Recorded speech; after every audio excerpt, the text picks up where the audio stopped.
Welcome, come one, come all, to Herbal Shirtless Ratchet Party time. Are you really shirtless? I'm really shirtless.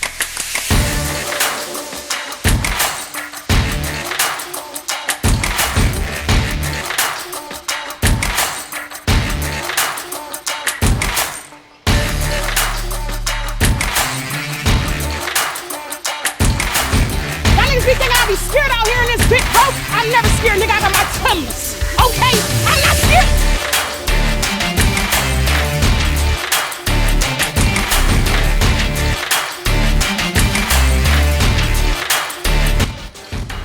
Right here, this is the scene we need. That's why she didn't want to go to the club. Oh, because she gets fucked. Every hoe that comes on the reality TV shows tries to make it like, yeah, you know, I'm a hoe, but I'm really only a hoe for niggas that drop like $10,000, $8,000, $12,000 a night on a bitch. And it's like, no, you're not. If you could make $10,000 a night, bitch, you wouldn't be getting yelled at by Jocelyn Hernandez. Right.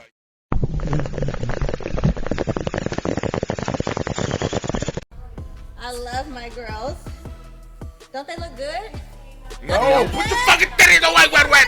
Put the fucking titties away. Don't they look good? Tune in to the Ratchet Bible, 8 to 10 Pacific. Watch on Kick TV /HerbalRemedyS or scan that QR code for more details.